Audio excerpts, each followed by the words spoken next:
চা, আহ, সব ক্লান্তি শেষ। চায়ের চুমুকে দিনটাও শুরু হয় বেশ সতেজ। আর সেই চায়ে যদি থাকে গতানুগতিক স্বাদের চেয়ে খানিকটা ভিন্ন, তাহলে তো আড্ডা জমাতে আর কোনো কথাই নেই। এমনই এক চা বানিয়ে প্রশংসায় পঞ্চমুখ বরিশালের দুলাল। ভিন্ন স্বাদের চা বানিয়ে হচ্ছে তার জয় জয়কার। আর এমন ভিন্ন স্বাদের চায়ের নামও ভিন্ন। চা প্রেমীরা ভালোবেসে নাম দিয়েছেন ম্যাজিক চা। আমি বাগিয়া থেকে আসছি, এই ফার্মাইলের চার দোকানে হয়, এই জন্য আমি নিজে খাই। সে মাঝে মধ্যে আমি শরীরপুর চাকরি করি, ওখান থেকে আসার সময় এখানে মোটরসাইকেল থামাই খাইলে, আবার যাওয়ার সময় ছুটি কাটাই যাওয়ার সময় খাইলে। আগে যখন ওইখানে ছোট্ট একটা দোকান ছিল মূলত, তখন থেকে আমরা এখানে আসি। এখানে স্পেশালি হচ্ছে তাদের ম্যাজিক চা। আর চায়ের সাথে হচ্ছে তিল পাওয়া যায়, বাদাম পাওয়া যায়, চালের নাড়ু পাওয়া যায়। মূলত এই জন্য এখানে আসা। একসময় চায়ের দোকান দিয়ে ভুগতেন লজ্জা ও সংকীর্ণতায়। ভেবেছিলেন কাজটি ছোট, কিন্তু তিনি কি ভেবেছিলেন এই চায়ের দোকানে নিয়ে আসবে সুখ্যাতি ও অর্থ? একসময় 6 মাইল বাজারে মোহাম্মদ দুলাল কাজীর একটি মুদি দোকান ছিল। সড়ক বিভাগের উচ্ছেদের সময় ভেঙে দেয়া হয় তার দোকান। স্থানীয়রা তাকে চায়ের দোকান দিতে পরামর্শ দেয়, তাতে তিনি রাজি হননি।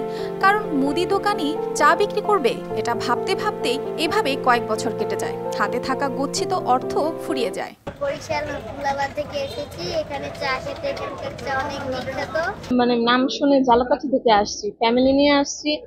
চাটা খাচ্ছি, চাটাও ভালো। পরবর্তীতে একটি চায়ের দোকান খুললে কিছুদিনের মধ্যে তার চায়ের সুনাম চারিদিকে ছড়িয়ে পড়ে এবং ভিড় বাড়তে থাকে চা প্রেমীদের। সেখানে চা পিপাসুদের জায়গা দিতে না পারায় বাজার থেকে একটু এগিয়ে বড় পরিসরে ম্যাজিক চায়ের দোকানটি স্থানান্তর করা হয়েছে। এখন প্রতি কাপ চা 30 টাকায় এবং প্রতি বাটি চাল ভাজা বিক্রি করা হয় 20 টাকায়। আমি চা প্রেমিক, তো আমি ফেসবুকে দুলাল ভাইয়ের ম্যাজিক্যাল চা দেখছি। চা দেখে আমি বরিশাল থেকে এখানে আসছি। চাটা খুবই ভালো লাগলো, আমরা সবাই খেলাম। আর চাটার মধ্যে আলাদাই ফ্লেভার আছে। এখানে চায়ের সাথে বিস্কুটের পরিবর্তে একটি বাটিতে চাল ভাজা, চালের নাড়ু, কালো জিরা, বাদাম ভাজা ও রসুন মাত্র 20 টাকার বিনিময়ে পাওয়া যায়। মাঝে মাঝে যখন আমরা রিহার্সাল শেষ করি, নাচের টিম সহ চলে আসে এখানে চা খেতে। আর চায়ের সাথে আরেকটা মজার জিনিস পাওয়া যায়, চাল ভাজা, তার সাথে বাদাম ভাজা, তার সাথে চালের লাড়ু। খুবই টেস্টি একটা জিনিস। তিনি জানান ঢাকা থেকে কিছু লোক আসতো এখানে চা পান করতে। তারাই দুলালের চায়ের নামকরণ করেন ম্যাজিক চা এবং তারা ঢাকা থেকে ম্যাজিক চা লিখে 2টি সাইনবোর্ড তাকে উপহার দেয়। সেই থেকেই দোকানের নাম ম্যাজিক চায়ের দোকানের পরিচিতি পায়। সিএমডির জায়গায় যত দোকান পোষার আছে, এই সমস্ত ভাঙ্গার যে অর্ডার হয়েছিল ওই সময় দোকান ভাঙ্গিয়ে ফেলাবার পরে আমার কোনো উপায় ছিল না বিদায় এই আমাদের পার্শ্ববর্তী জনগণরা এরা আমার একটা বুদ্ধি দিলে যে আমরা চায়ের দোকান করি।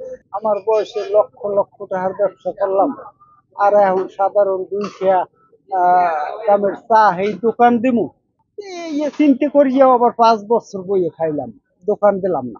এরপরে চিন্তা করলাম যে এখন আর উপায় নেই চায়ের দোকান ছাড়া। যদি চায়ের দোকান দেই তাহলে সব চায়ের দোকানের চাইতে একটু ভিন্ন ধরনের একটু চায়ের দোকানদারি করবো। কোনো কাজই ছোট না, যদি মন থেকে করা যায় তাহলে না আসুক অর্থ, তবে আসে সম্মান সুখ্যাতি, যার প্রমাণ বরিশালের দুলাল। News desk, RTV।